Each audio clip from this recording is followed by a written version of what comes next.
మరో breaking news చూస్తున్నాం. సిగాచి పరిశ్రమ ప్రమాద ఘటన దయనీయంగా మారిందని చెప్పుకోవాలి. మాంసపు ముద్దలుగా మారారు కార్మికులు. బాక్సుల్లో మృతదేహాలు, మాంసపు ముద్దలను తరలిస్తున్నారు. ఇంకా 10 మంది కార్మికుల ఆచూకీ కూడా దొరకని సిచ్యువేషన్ కనిపిస్తోంది. ఇంకా రెస్క్యూ ఆపరేషన్ ఇప్పటికి కూడా కొనసాగుతున్న సిచ్యువేషన్. సిగాచి పరిశ్రమ ఘటన ఇప్పుడు దయనీయంగా మారిందని చెప్పుకోవాలి. ప్రమాదంలో మృతి చెందిన కార్మికుల మాంసపు ముద్దలుగా మారగా వాటిని బాక్సులో పెట్టి DNA టెస్టులకు పంపిస్తున్నారు అధికారులు. వాటిని చూసిన కుటుంబ సభ్యులు గుండె తరుక్కుపోతోంది. ఎంతో ప్రేమించిన తమ కుటుంబ సభ్యులు చివరి చూపుకు కూడా అవకాశం లేకుండా మాంసంగా బాక్సులో కనిపించడం తలడిల్లిపోతున్నారు. ఇప్పటికే కార్మికుల కుటుంబ సభ్యుల నుంచి బ్లడ్ శాంపిల్స్ సేకరించిన డాక్టర్స్ DNA టెస్టులు కూడా చేస్తున్నారు. ఆ రిపోర్ట్ల ఆధారంగా డెడ్ బాడీలను అప్పగిస్తున్నారు. ఇటు మరోవైపు చికిత్స పొందుతున్న క్షతగాత్రుల్లో పలువురి పరిస్థితి విషమంగా ఉన్నట్లుగా సమాచారం. నిన్న మరో 2 కూడా చనిపోయారు. దీంతో అధికారికంగా మృతుల సంఖ్య 40కి చేరినట్లుగా సమాచారం. కానీ ప్రమాదంలో చనిపోయిన వారు సుమారు 50 మంది వరకు ఉంటారని కూడా అంచనా వేస్తున్నారు. ఇప్పటి వరకు 18 మృతదేహాలను గుర్తించి బంధువులకు అప్పగించగా మరో 22 డెడ్ బాడీలను గుర్తించాల్సి ఉంది. ఇటు మరోవైపు ఇంకా 10 మంది ఏమయ్యారో కూడా తెలియని సిచ్యువేషన్ కనిపిస్తోంది. అక్కడ శిథిలాల కింద ఎవరూ లేరని అధికారులు పక్క చెప్తున్నారు. క్షతగాత్రులు లేరు. మరి వారు ఏమయ్యారన్నది ఇప్పుడు ప్రశ్నగా మారిందని చెప్పుకోవాలి. తమ వారి ఆచూకీ తెలియక వారి కుటుంబ సభ్యుల్లో కన్నీటి సంద్రం అవుతున్నారు. అధికారులు, పోలీసులు కాళ్ల వెళ్లపడి తమ వారు ఎక్కడున్నారో చెప్పాలంటూ కూడా వేడుకుంటున్న సిచ్యువేషన్. ఫ్యాక్టరీ వద్ద సహాయక చర్యలు ఇంకా కొనసాగుతూనే ఉన్నాయి. శిథిలాలను జాగ్రత్తగా తొలగిస్తూ మృతదేహాలను బయటకు తెచ్చేందుకు రెస్క్యూ బృందాలు ఇంకా శ్రమిస్తూనే ఉన్నాయి. ఇక ఇదే అంశానికి సంబంధించిన మరింత సమాచారం మా సీనియర్ జర్నలిస్ట్ విజయ్ అందించే ప్రయత్నం చేస్తారు. విజయ్, దయనీయంగా సిగాచి పరిశ్రమ ప్రమాద ఘటన మారిందని చెప్పుకోవాలి. ఇప్పటి వరకు కూడా ఇంకా వారి మృతదేహాలు కనిపించిన సిచ్యువేషన్ అయితే కనిపిస్తోంది. నిన్న కూడా మనం చూసాం, ఆ ఫ్యామిలీ, ఆ రిలేటివ్స్ అందరూ వచ్చి కూడా ఇంకా మా వారి మృతదేహాలు కనిపించలేదు అని కూడా కన్నీటి పర్యంతమైన సిచ్యువేషన్స్ ఇంకా మనకి కనిపిస్తూనే ఉంది. ఏంటి? జానకి, అహ్మదాబాద్లో జరిగినటువంటి ఫ్లైట్ క్రాష్ దాదాపుగా 270 మంది పైగా చనిపోయారు. అందులో ఇప్పటికీ కూడా 20 మంది మృతదేహాలు వాళ్ళ ఫ్యామిలీ మెంబర్స్కి ఇవ్వలేనటువంటి పరిస్థితి. సో అదేవిధంగా అలాంటి పరిస్థితి ఇప్పుడు మన హైదరాబాద్లో కూడా చోటు చేసుకుంది. హైదరాబాద్లోని పాషమైలారంలో ఉన్న సిగాచి కెమికల్ ఫ్యాక్టరీలో జరిగినటువంటి పేలుడు దాటికి దాదాపు ఇప్పటి వరకు కూడా 35 నుంచి 40 మంది వరకు చనిపోయినట్లుగా అధికారికంగా చెప్తున్నారు. అయితే అందులో 10 మందికి సంబంధించినటువంటి మృతదేహాలు ఇప్పటి వరకు కూడా లభ్యం కాలేదు.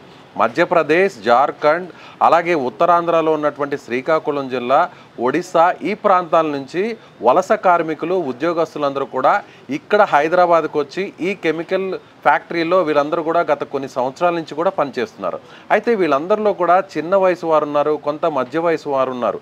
అయితే 9 మంది మృతదేహాలు దొరకకపోవడంతో శ్రీకాకుళం ఆ ఏరియాకి సంబంధించినటువంటి ఒక కుటుంబం వచ్చి అక్కడ అధికారులను వేడుకుంటున్నటువంటి తీరు చూస్తే, సార్ మా ఆయన కనిపించట్లేదు, మాకున్న 2 పిల్లలు ఉన్నారు, మా ఆయనకు కనీసం అంతిమ సంస్కారాలు నిర్వహించడానికి ఇప్పటి వరకు కూడా మా ఆయన బతికి ఉన్నాడా లేడా, ఒకవేళ చనిపోతే కనీసం ఒక మాంసపు పీస్ అయినా లేదంటే కనీసం ఒక ఎముక ముక్కైనా సరే ఇచ్చినా కూడా వాటికి తాము అంతిమ సంస్కారాలు చేసుకుంటాం అని కూడా వాళ్ళు ప్రాధాయపడుతున్నటువంటి తీరు చూస్తే అందరిని కూడా అక్కడ కలిచివేస్తుందనే చెప్పాలి. అయితే ఒక స్క్రీన్ మీద మనం ఇప్పుడు ఒక విజువల్ కూడా చూస్తున్నాం జానకి. ఆ స్క్రీన్ మీద మనకు కనిపిస్తున్నటువంటి ఒక బండి మీద కొన్ని ప్యాకెట్స్, అంటే ఆయిల్ ప్యాకెట్స్ని, వంట నూనెను వాడుకునేటువంటి ఆయిల్ ప్యాకెట్స్ని సేవ్ చేసే బాక్సులు, ఆ అట్టపెట్టెల్లో చనిపోయినటువంటి వారి మాంసపు ముద్దలను వారి కుటుంబ సభ్యులకు అందిస్తున్నారు. అంటే అక్కడ ఉన్నటువంటి భయానక, ఒక రకంగా హృదయ విదారకమైనటువంటి సిచ్యువేషన్, పరిస్థితి ఎలా ఉంది అని చెప్పడానికి ఇది ఒక మచ్చుక ఉదాహరణగా చెప్పవచ్చు. ఎందుకంటే చెల్లా చెదరైపోయాయి. ఎక్కడైనా కూడా చనిపోతే ఆ మృతదేహాలని తీసుకొచ్చి ఆ కుటుంబ సభ్యులకు హ్యాండ్ ఓవర్ చేస్తారు. కానీ ఈ పేలుడు దాటికి అక్కడ ఉన్నటువంటి భవనం కూలిపోయింది. ఆ భవనంలో క్వాలిటీ కంట్రోల్కి సంబంధించినటువంటి టీం అంతా కూడా ఒక మీటింగ్ పెట్టుకోంది. ఆ మీటింగ్ జరుగుతున్నటువంటి సమయంలో 25 మంది అక్కడే ఉన్నారు. సో నెల చివరికి వచ్చేసరికి అప్పటి వరకు జరిగినటువంటి, ఆ మాసంలో జరిగినటువంటి పనితీరు కావచ్చు, ఆ ఫ్యాక్టరీకి సంబంధించినటువంటి అనేక అంశాల మీద వాళ్ళందరూ కూడా డీటెయిల్గా మాట్లాడుకుంటున్నారు ఆ సమావేశంలో. అలాంటి టైంలోనే ఒక్కసారిగా ఈ బ్లాస్ట్ జరగడం, ఈ పేలుడు జరగడంతో అక్కడ ఉన్నటువంటి బిల్డింగ్ పైకప్పు అంతా కూడా పూర్తిగా కూలిపోవడం జరిగింది. ఆ బిల్డింగ్ సంబంధించినటువంటి శిథిలాల కింద అనేక మంది చిక్కుకుపోయారు. వాళ్ళందరూ కూడా అక్కడికి నేరుగా మంటలు వ్యాపించడంతో ఆ మంటల్లో కాలి బూడిదైపోయారు. ఇప్పటికీ కూడా 9 మంది ఆచూకీ లభించలేదు. దాదాపుగా 4 రోజుల నుంచి కూడా అధికారులు జల్లెడ పడుతున్నారు. శిథిలాలన్నింటినీ కూడా, కూలిపోయినటువంటి ఆ భవనానికి సంబంధించినటువంటి శిథిలాలన్నింటినీ కూడా తీసుకొచ్చి బయట వేరే ప్రాంతంలో అక్కడ ఒక కుప్పగా పోశారు. సో ఎక్కడా కూడా మొత్తం శిథిలాలంతా కూడా తొలగిచ్చేశారు. ఎక్కడా కూడా మృతదేహానికి కానీ, మృతదేహాలకు సంబంధించినటువంటి ఆచూకీ ఎక్కడా కూడా ఇప్పటి వరకు కూడా లభించలేదు.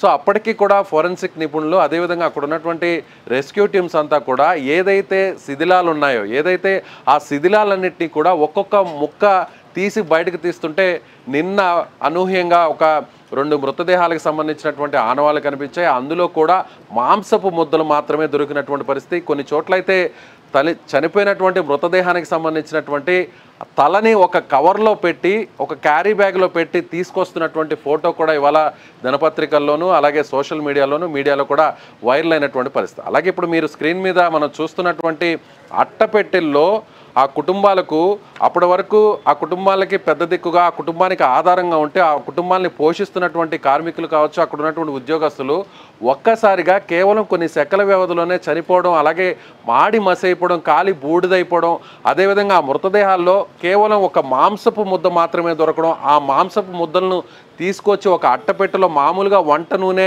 ఆయిల్ ప్యాకెట్స్ని సేవ్ చేసేటువంటి అట్టపెట్టెల్లో తీసుకొచ్చి ఆ కుటుంబాలకు ఇద్దండి, మీ వారికి సంబంధించినటువంటి కుటుంబాలకు సంబంధించినటువంటి వారికి, మీ ఫ్యామిలీకి సంబంధించిన, మీ హస్బెండ్కి సంబంధించిన డెడ్ బాడీ ఇందులో ఉంది, లేదా డెడ్ బాడీ అనాలో, లేదంటే ఆ డెడ్ బాడీకి సంబంధించినటువంటి మాంసపు ముద్ద అనాలో, లేదంటే ఎముకలు అనాలో తెలియదు. కానీ ఆ కుటుంబాలకు అట్టపెట్టెలు ఇస్తుంటే చూసే వాళ్ళకే చాలా బాధగా ఉందంటే ఆ కుటుంబాలు బయటకు చెప్పుకోలేక లోపల కుమిలిపోతున్నటువంటి పరిస్థితి చాలా స్పష్టంగా కనిపిస్తుంది.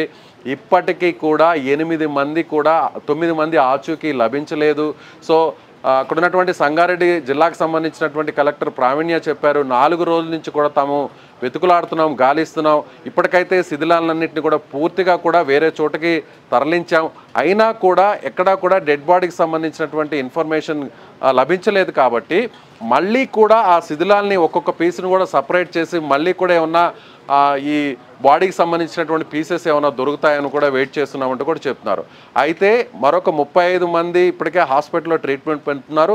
హాస్పిటల్లో ట్రీట్మెంట్ తీసుకుంటున్నటువంటి గాథ కూడా, వారి దీనగాథలు కూడా వేరేలా ఉన్నాయి. ఏంటంటే బీహార్కి సంబంధించినటువంటి ఒక ఫ్యామిలీ నేరుగా వాళ్ళ అల్లుడు ఇక్కడ గాయపడడంతో తీవ్రంగా గాయపడి హాస్పిటల్లో చికిత్స పొందుతూ ప్రాణాపాయ స్థితిలో ఉన్నటువంటి ఆ వ్యక్తిని చూడడానికి వాళ్ళ మామ అక్కడికి రావడం జరిగింది.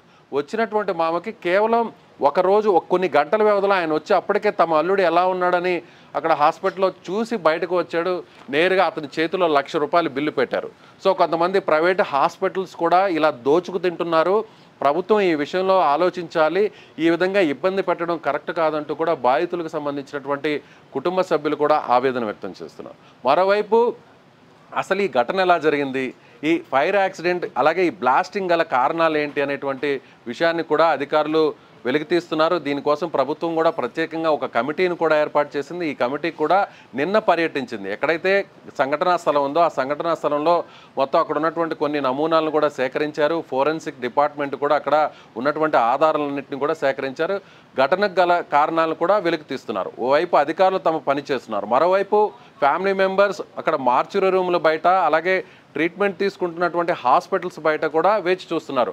హాస్పిటల్లో చికిత్స పొందుతున్న వారిలో తమ వారు ఉన్నారేమో అంటూ ఆతృతగా అక్కడ పరుగులు తీస్తున్నటువంటి ఫ్యామిలీస్ ఉన్నైతే, చనిపోయినటువంటి మృతదేహాలను అక్కడ మార్చురీలో భద్రపరిచినటువంటి అక్కడ ఆ ప్రాంతానికి వెళ్తున్నటువంటి ఫ్యామిలీస్ మరికొన్ని.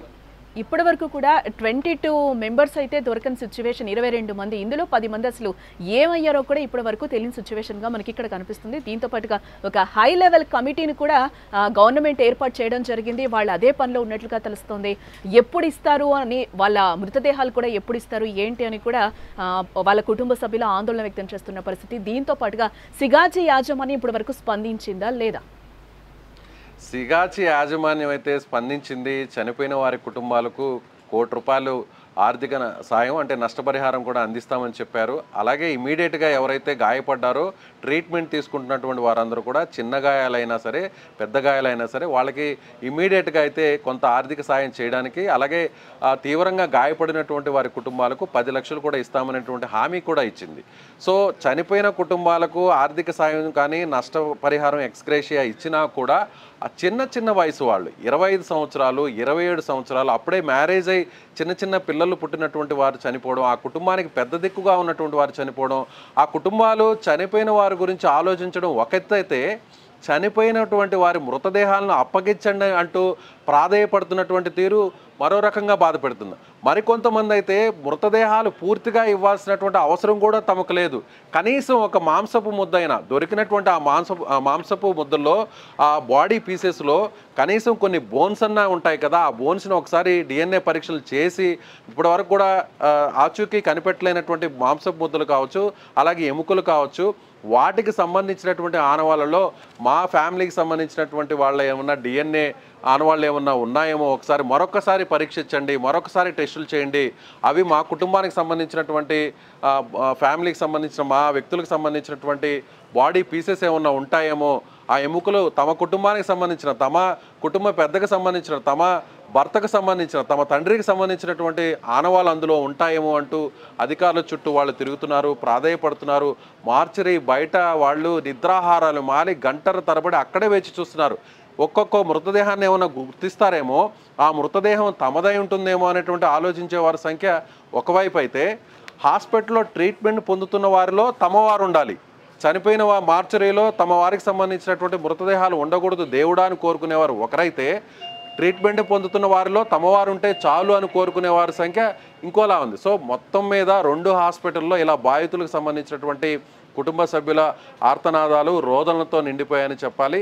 అక్కడ జరిగినటువంటి ఈ ఇన్సిడెంట్ ఎంత ట్రాజడీకి మారిందో, ఎంత బాధ పెడుతుందో అనే దానికి ఒక చక్కని ఎగ్జాంపుల్గా మనకు స్క్రీన్ మీద కనిపిస్తున్నటువంటి ఆ విజువలే ఒక సాక్ష్యంగా మనం చెప్పవచ్చు. మాంసపు ముద్దల్ని అట్టపెట్టెల్లో పెట్టి చిన్న అట్టపెట్టెల్లో పెట్టి ఆ అట్టపెట్టెల్ని ఇచ్చి, ఇది మీ భర్తకు సంబంధించినటువంటి డెడ్ బాడీ, ఇది మీ తండ్రికి సంబంధించినటువంటి డెడ్ బాడీ అంటూ ఆ మాంసపు ముద్దలను అందించడం అనేది మాత్రం నిజంగా చాలా బాధాకరమైనటువంటి విషయంగా చెప్పవచ్చు. జానకి రైట్ విజయ్. ఎస్, మనం ఇక్కడ చూడొచ్చు సిగాచి పరిశ్రమ ఘటన ఎంత దయనీయంగా మారిందో. ప్రమాదంలో మృతి చెందిన కార్మికుల మాంసపు ముద్దలుగా మారగా వాటిని బాక్సుల్లో పెట్టి DNA టెస్టులకు పంపిస్తున్నారు. ఆ విజువల్స్ అన్ని కూడా మనం సుమన్ టీవీ స్క్రీన్ మీద కూడా చూస్తున్నాం. ఏ విధంగా బాక్సుల్లో తరలిస్తున్నారో కూడా మనకి కనిపిస్తున్నాయి. వాటిని చూసి కుటుంబ సభ్యులు గుండె తరుక్కుపోతుంది.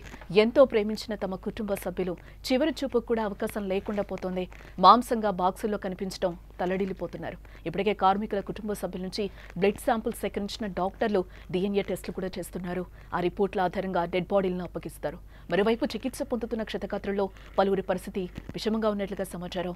నిన్న మరో 2 కూడా చనిపోయారు. దీంతో అధికారికంగా మృతుల సంఖ్య 40కి చేరినట్లయింది. కానీ ఈ ప్రమాదంలో చనిపోయిన వారు సుమారు 50 మంది వరకు ఉంటారని అంచనా వేస్తున్నారు. ఇప్పటి వరకు 18 మృతదేహాలను గుర్తించిన బంధువులకు అప్పగించగా మరో 22 డెడ్ బాడీలను గుర్తించాల్సిందే. ఇటు మరోవైపు ఇంకా 10 మంది ఏమయ్యారో కూడా తెలియటం లేదు. శిథిలాల కింద ఎవరూ లేరని కూడా అధికారులు చెప్తున్నారు.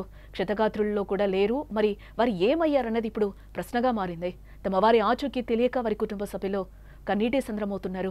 అధికారులు పోలీసులు కాళ్ల వెళ్లపడి తమ వారు ఎక్కడున్నారో చెప్పాలంటూ కూడా వేడుకుంటున్న సిచ్యువేషన్.